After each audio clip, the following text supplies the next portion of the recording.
Bueno, grabemos.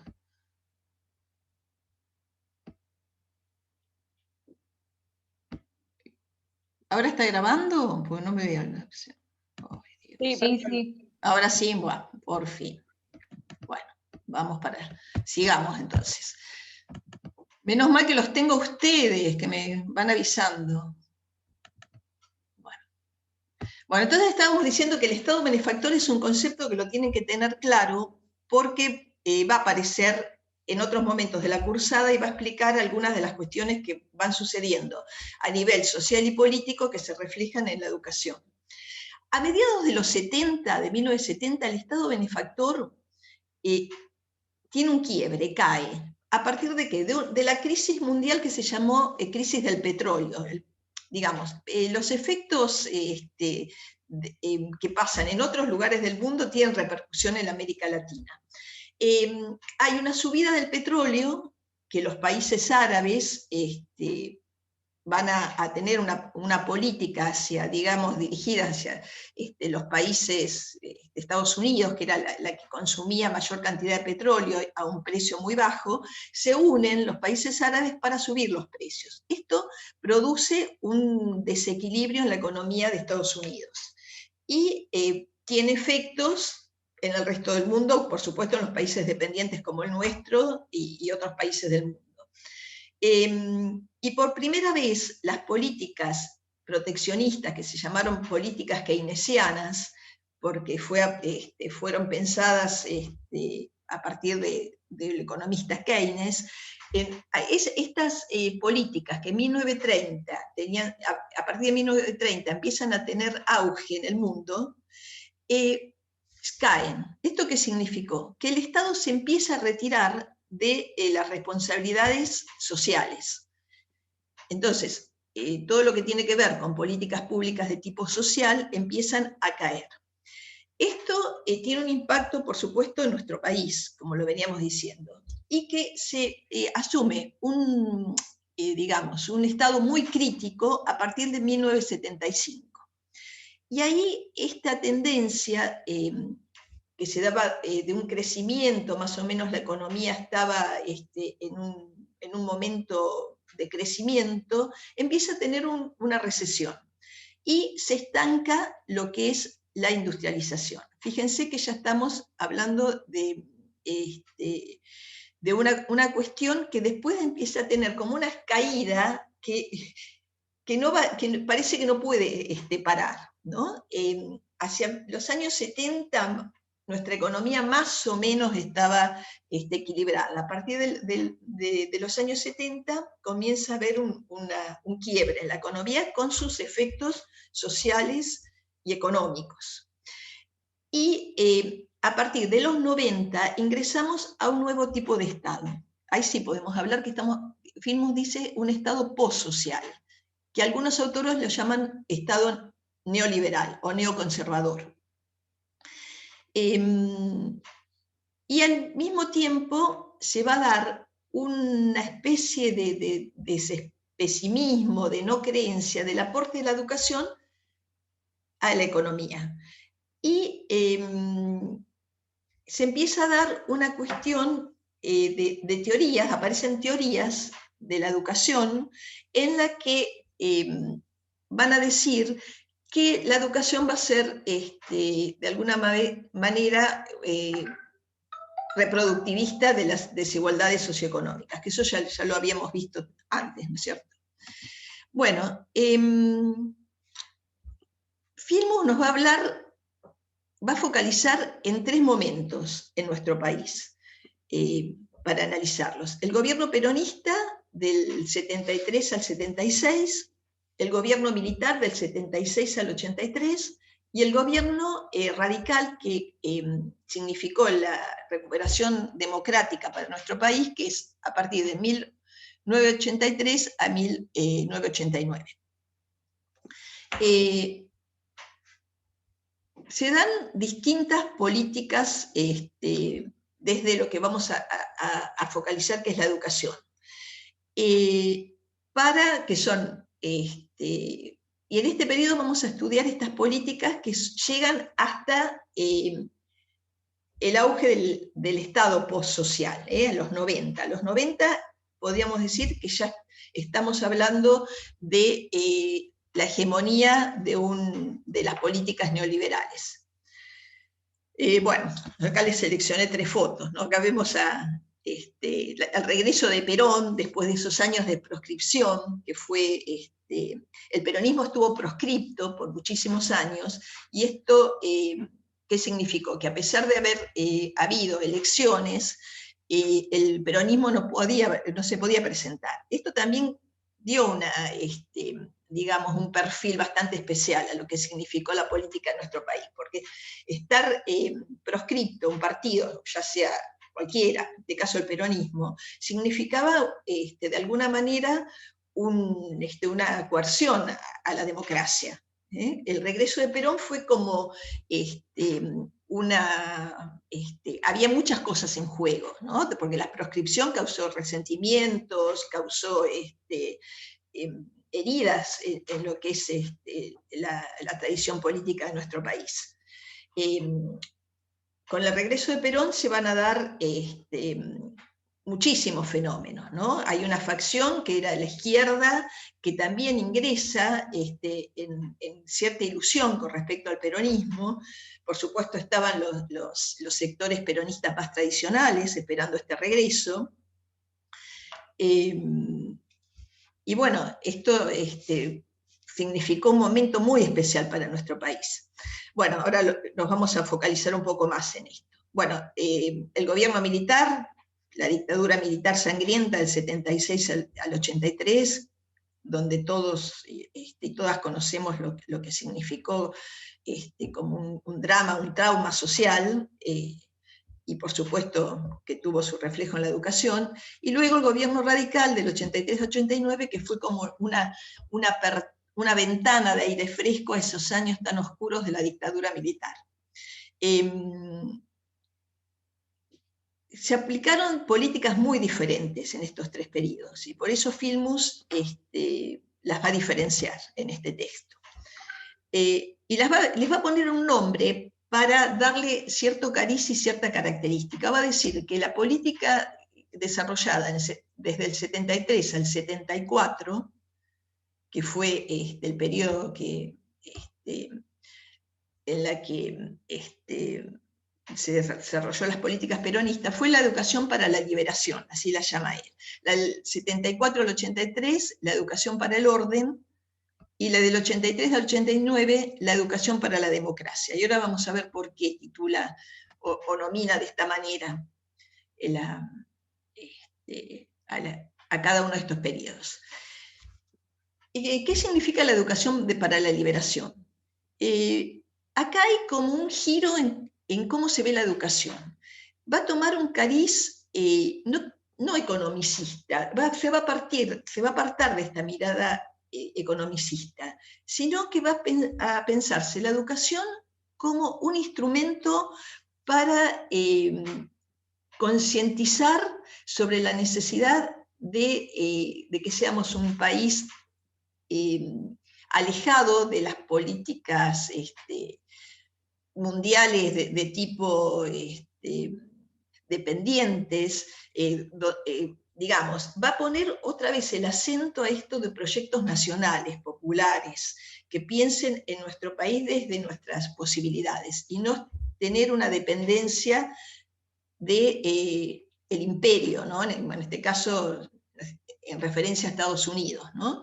Y como en otros momentos de las políticas peronistas, se va a proyectar un plan, que en este caso va a ser trienal, donde se va a dar un fuerte impulso a lo que es la educación primaria y la educación de adultos, sobre todo. Y donde al mismo tiempo se van a instalar políticas alimentarias y sanitarias. Otra vez es esto de pensar la educación también con un cariz social. Es un momento en que la educación acentúa el carácter ideológico, ¿no? Esto de que la educación pueda ser un instrumento de concientización. Fíjense que es un momento también donde hay los discursos de izquierda también circulan, y por supuesto el peronismo tradicional también jugaba, ¿no?, en este nuevo campo social y político. En 1974 fallece Perón y hay digamos, un acentuamiento de las disputas internas. Fíjense que el peronismo siempre se dijo que es un gran movimiento, y dentro de ese gran movimiento puede haber ideologías de izquierda hasta ideologías de extrema derecha. Digamos, eso es una característica del peronismo. En el 74, con el fallecimiento de Perón, se agravan estas disputas internas dentro del peronismo. Y la balanza de estas disputas, de estas tensiones que siempre han estado al interior del peronismo, se van a balancear hacia la derecha. Es la época, bueno, donde hay un avance de una derechización, incluso comienzan a actuar ciertos sectores de ultraderecha. La AAA era un grupo de tareas que bastante, digamos,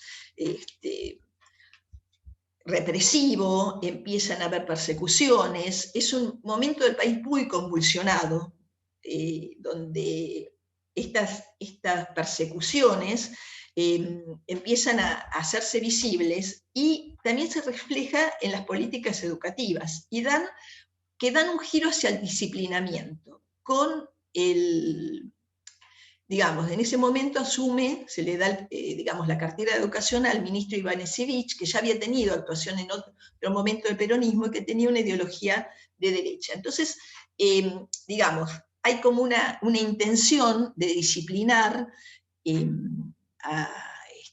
también desde el sistema educativo, tanto a docentes, a los estudiantes. Bueno, es un momento muy, muy complicado del país, que termina con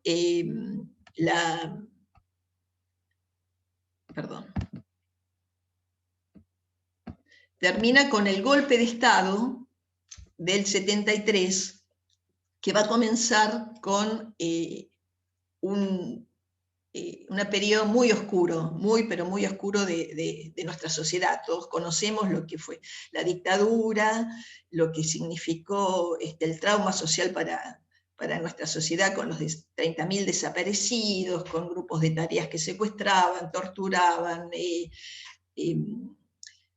apropiación de niños. Y esto en la educación, ¿cómo se refleja? Con una profunda persecución.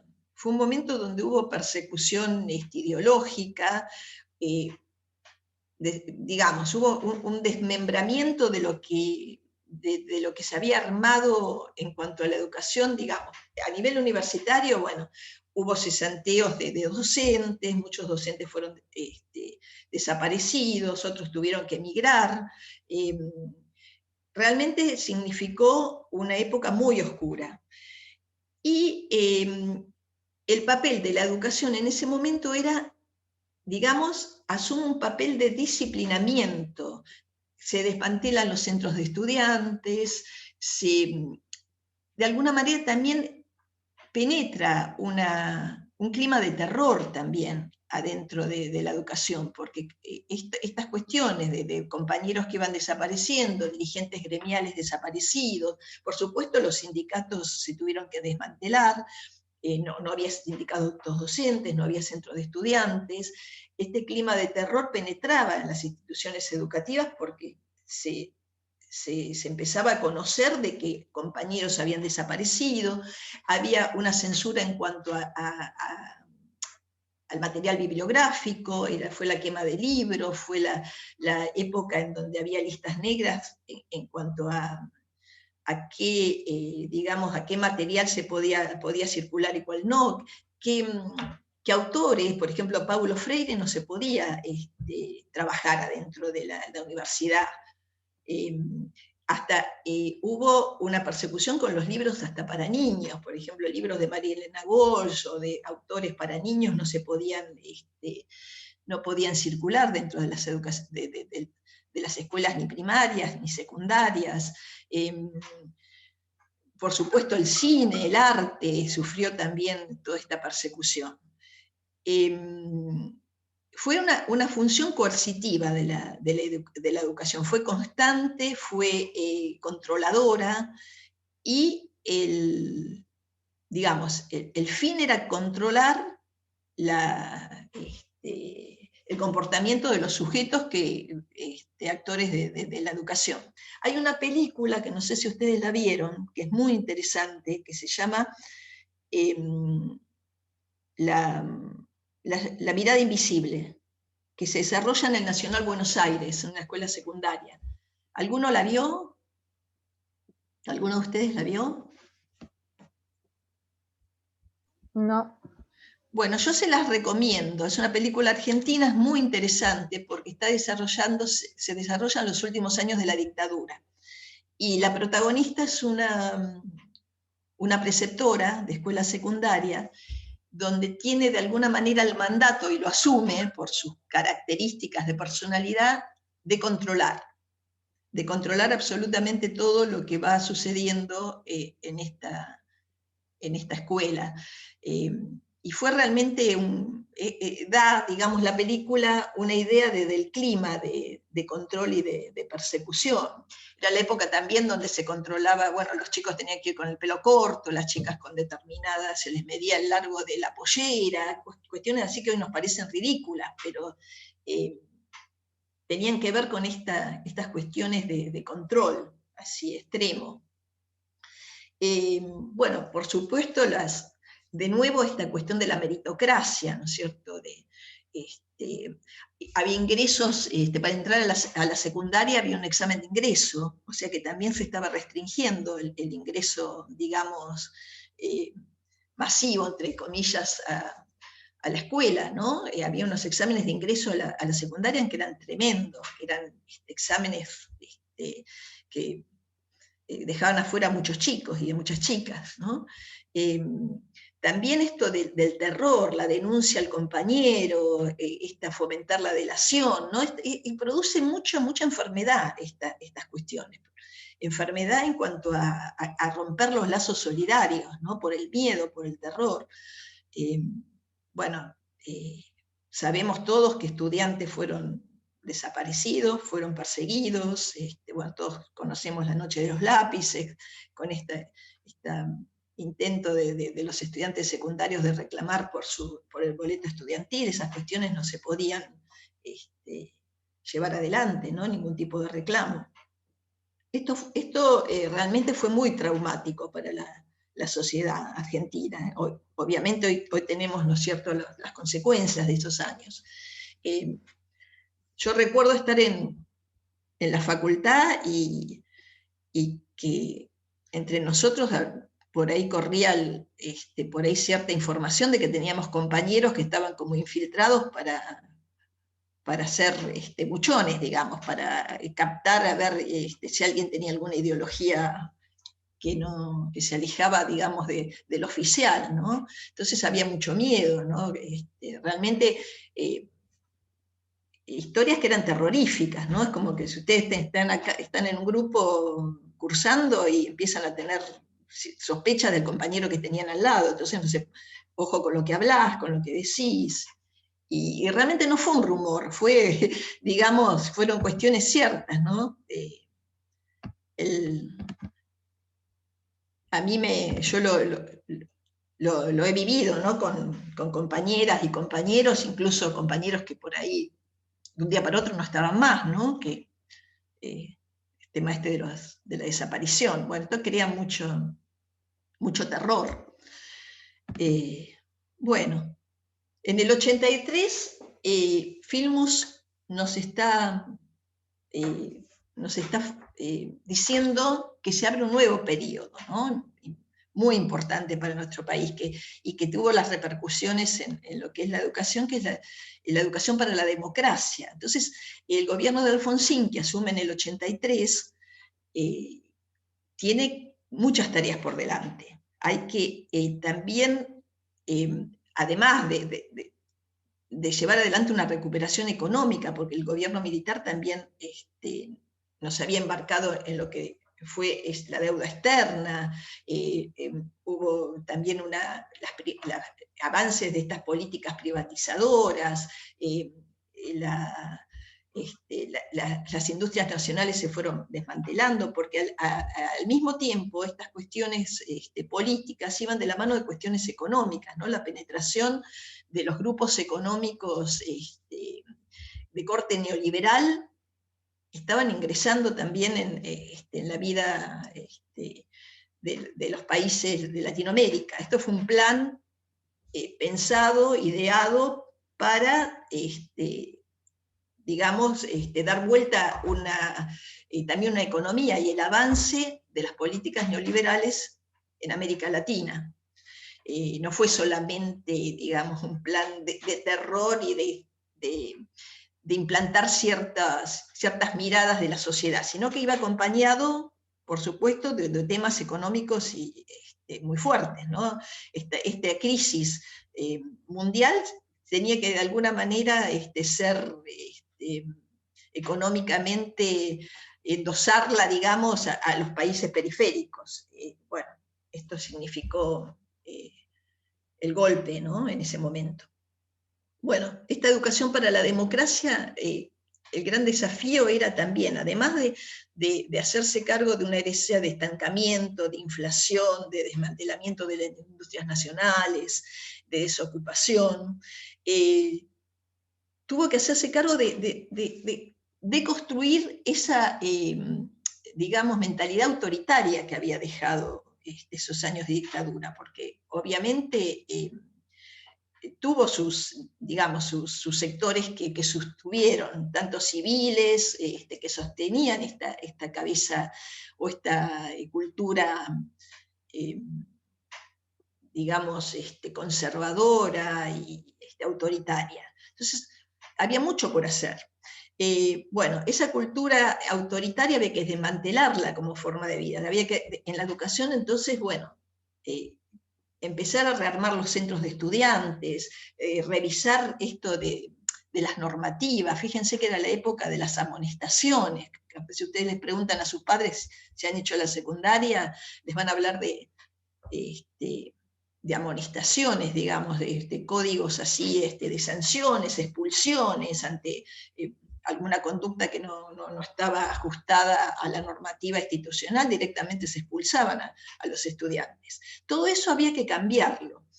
El gobierno de Alfonsín llama a un congreso pedagógico, con la idea de, bueno, poner sobre la mesa los distintos sectores sociales, cuáles eran las expectativas, cuáles eran las necesidades, y cuál era el nuevo proyecto educativo para este país en este momento histórico tan particular. Digamos, este congreso pedagógico llamó a distintos sectores, estudiantes, docentes, sindicales, para poder pensar el proyecto de transformación educativa profunda que se necesitaba para ese momento. Bueno, por supuesto en el gobierno militar hubo intentos también digamos, de arancelar la universidad. Siempre en estos gobiernos conservadores siempre hay este intento. Por supuesto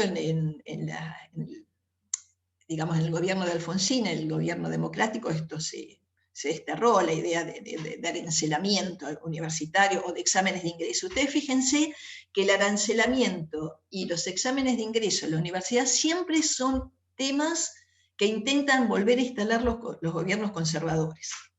Esto es recurrente.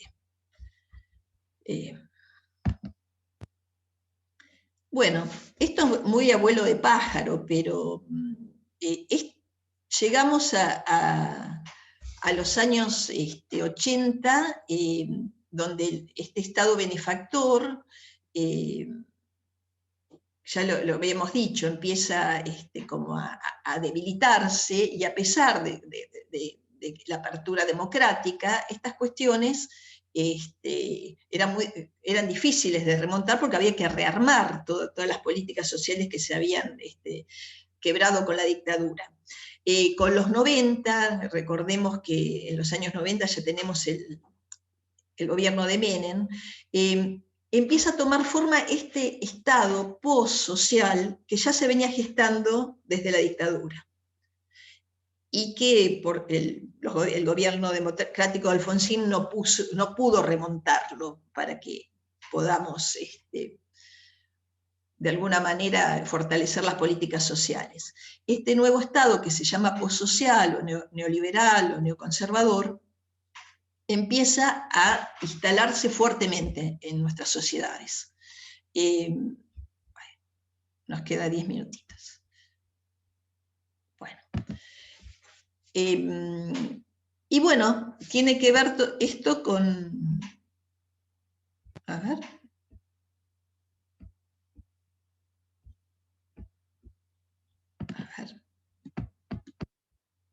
¿Qué pasó?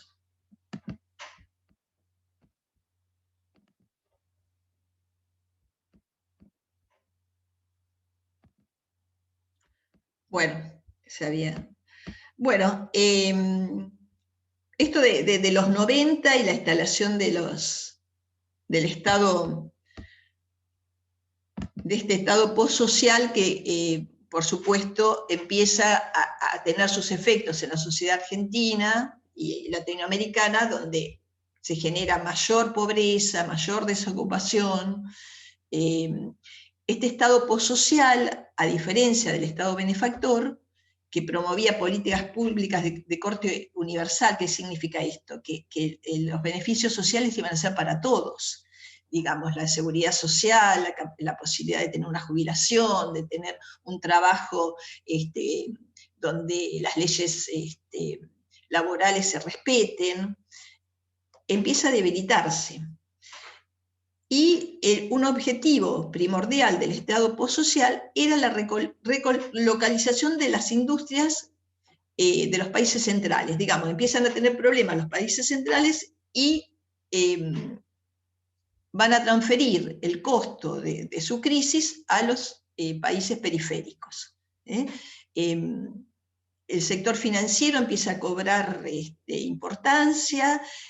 Nuestro país otra vez comienza con el proceso de no industrialización, hay apertura de las empresas extranjeras, aparecen los bancos, el sector financiero, y un actor nuevo que no se había visto, digamos, con la fuerza que se vio en los 90, que son los organismos internacionales de crédito.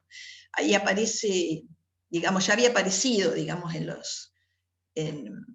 los gobiernos anteriores, pero en los 90 el Fondo Monetario Internacional, con esos créditos que otorgaban, que luego terminan siendo usureros, y son, de alguna manera, se les abre la puerta a todos estos organismos internacionales que van a tener una fuerza y un control sobre la economía de nuestros países, y posibilitando modelos así de acumulación, y la riqueza va, digamos, no va a ser distribuida entre todos, sino que va a quedar en pocas manos.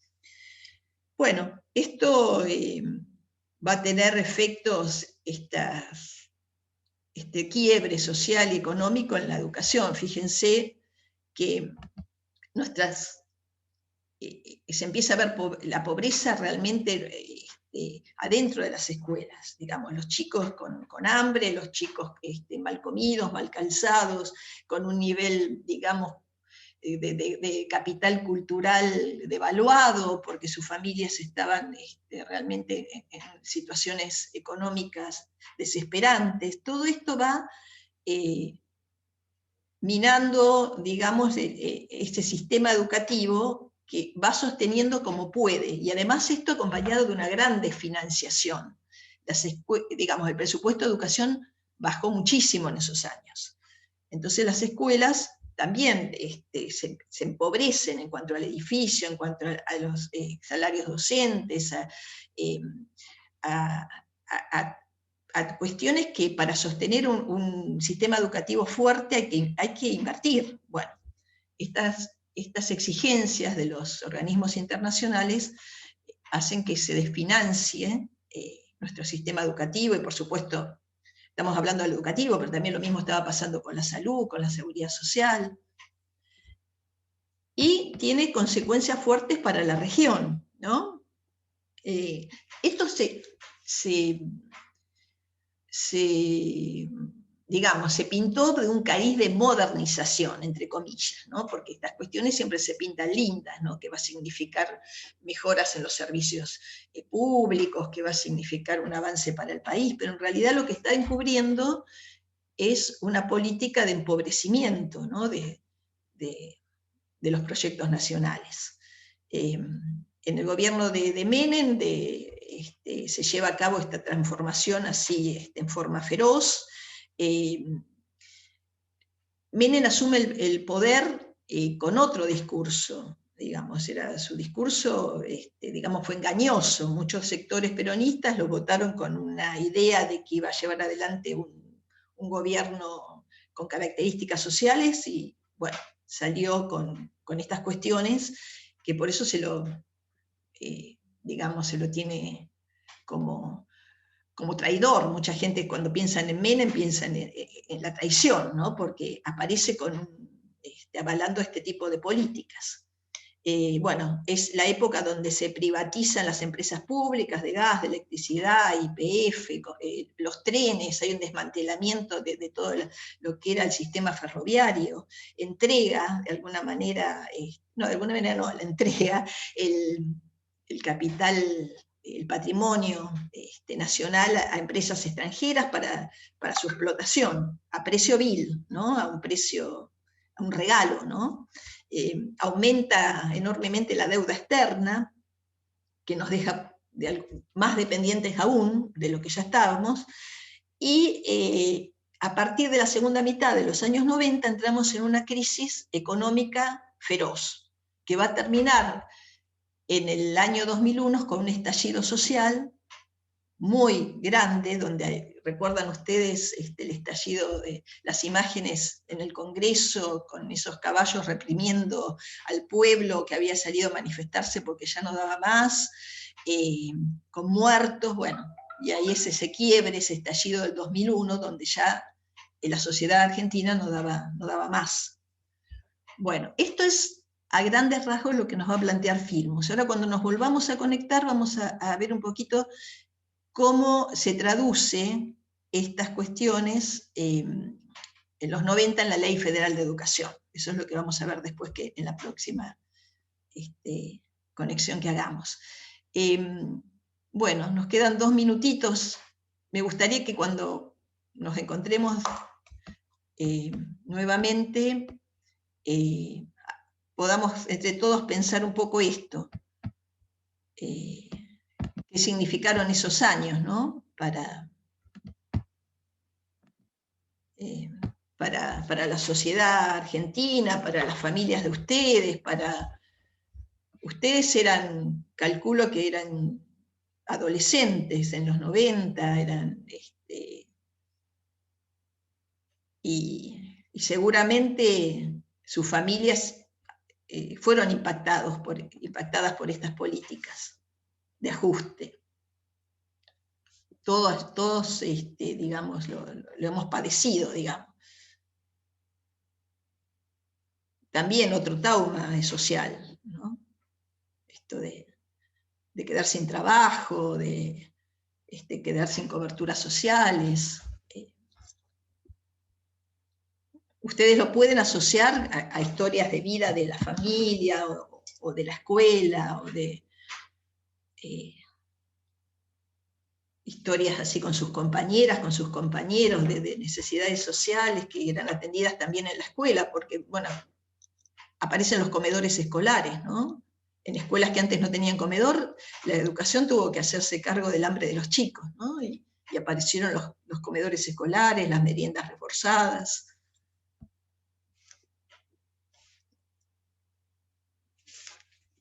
¿Van recordando alguna escena de estas que tenga que ver con los... ¿Por dónde andaban ustedes en los 90? A ver, vamos... Ahora cuando nos encontremos de nuevo vamos a hablar un poquito de eso. Ustedes cursaron Yo en los 90 no había nacido. Ay, claro, en los 90 No habías nacido, son muy Somos del 2001, de la crisis.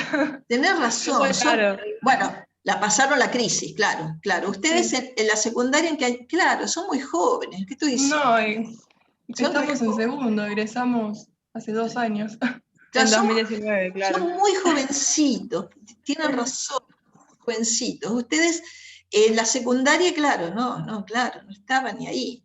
Bueno, lo que les puede contar sus padres, lo que fue el estallido del 2001 y los 90. Claro que sí. Sí, obvio. En las historias familiares dejaron marcas estos años muy fuertes.